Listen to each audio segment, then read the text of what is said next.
Many people stay stuck in chronic symptoms because their cells are locked in a hidden survival and innately protective protocol or program called the cell danger response.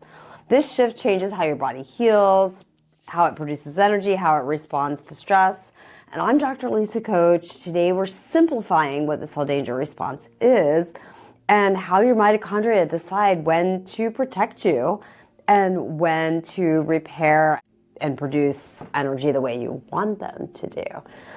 So the cell danger response is actually a survival program that is innate and is actually a healthy protective response. So what happens is we have many sensing systems in our body. We have our nervous system, which is kind of the motherboard, sensing external environment. And our mitochondria are like the canary in the coal mine, constantly sensing our internal and external, to a certain degree, environment.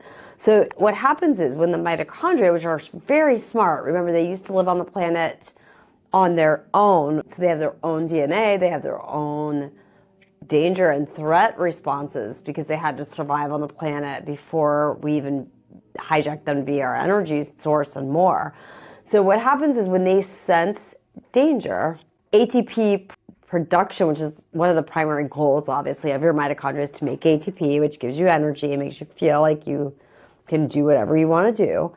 ATP switches from an energy molecule to a molecule of communication that signals a threat, and it signals that the body needs protection. So this response, which has been coined by Bob Navio, the cell danger response, can be triggered by a lot of different things. So that's where it gets confusing.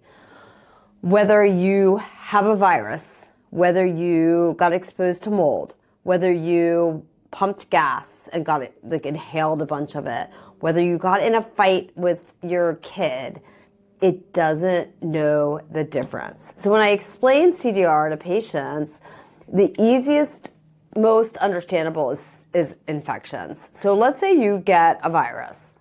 Your mitochondria's job is, oh no, there's an infection here. And the response is, I don't want to infect my neighbor. So think of it kind of like a country where the mitochondria signals closing the borders, stop talking to the neighbors because you don't want to involve neighboring countries or neighboring cells. You don't want them infected. So this is, again, an adaptive and protective response. It is not a bad thing. So I have a little bit of an issue with the name because danger sounds like it's bad. It's actually an innate, intelligent response. It's protective. So the first step that happens with CDR1 is lockdown. Go into protection mode. Let's get this thing contained. Because if you have a virus, you want to contain it.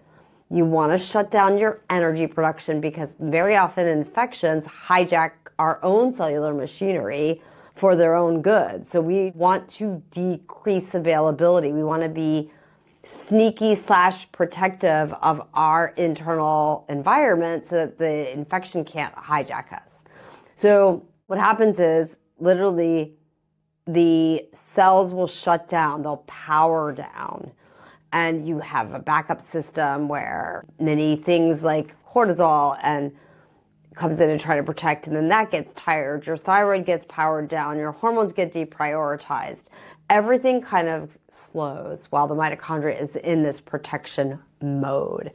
And when that happens, you don't feel very good because think about it. When you get a cold, what your body wants to do is sleep, and it's on purpose because you're supposed to be isolating. You're supposed to be letting your body handle this threat. The problem comes in when it stays stuck there because CDR1 is that protection mode. CDR2 is when the mop-up is continuing, where we're getting rid of the virus, we're bringing in things to kind of just clear up the inflammation, clean up the mess in there. And then CDR3 is when the body's safe enough and clean enough that we can return to normal communication. The problem is that that we're starting to really understand is these signals through the CDR phases are reliant upon a signal of cell safety. What does that mean? It means that we have to tell the body that it is safe enough to progress through these stages. And the cell safety signaling comes in through your nervous system. It comes in through lots of different inputs and channels, the mitochondria themselves. And so often we don't have that safety, right? Where maybe the original threat of that terrible virus you got is contained, but you're still going to a job you can't stand and you're under fluorescence, so the signaling is not clean. It's still not safe.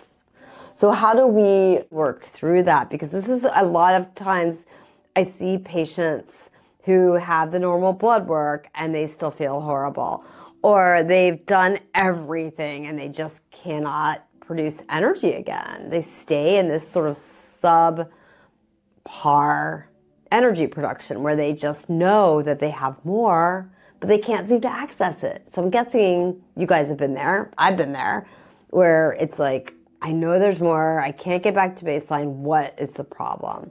So chronic stress can really block that shift from protection into healing. And how do we address that stress? We've talked about, lots of stress reduction. You guys have heard about meditating and sleep and gratitude and journaling and all the things.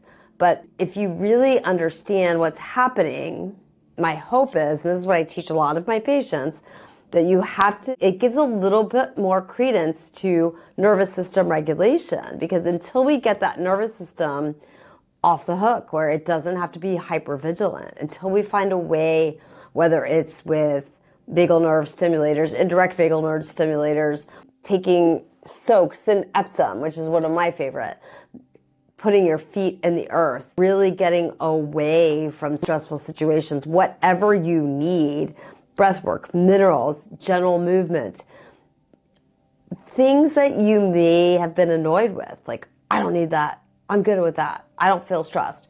I can't tell you how many people may consciously think they're okay, but the cell at the cell level is not. And that, again, could be something that's not got anything to do with your emotional safety. It may be persistent infections. It may be persistent toxins. So working with a practitioner, understanding that this is multi-leveled, multifaceted is going to be super helpful. Even the light signaling, and we've talked a lot about light signaling more recently. If you have inappropriate light signaling where you're on blue light immediately when you wake up and immediately before you go to bed, that can give a non-safe signal to your cells. So the sicker you are or the more tired you are, and let's say you're frustrated because you keep searching for ways to get that edge back, try something that seems more basic. Like we said, pull back, start dimming your lights 2 hours before bed. Get outside right when you wake up. Talk to your body, talk to your cells, tell yourself, I'm safe now. Make some actionable steps that don't stress you out in your life. Eat clean. It's the seed oils, the processed foods. Those give a chronic inflammatory signal that keeps you stuck in the cell danger response. And remember, if your mitochondria don't feel safe, you cannot heal. I can't stress that enough. So if you work for root causes and you've been working on mold and working on getting, cleaning up your environment from plastics, and you're really working on your diet, these are all incredible things. But it has to be all the potential incoming signals that could be signaling a lack of safety to your mitochondria that you need to consider. There are some ways to get an idea of what stage your body's in. So I'm constantly working on tests for that and evaluation tools, and help you guys delineate in your specific scenario what needs to be addressed. So subscribe, share, join me, ask me questions. We'll continue to explore this cell danger response, this topic of safety at the cellular level in more and more detail as we understand more. So good luck, and make baby changes and steps. And remember that the more you understand the big picture, the more likely you are to be able to work in tandem with your biology instead of fighting against it.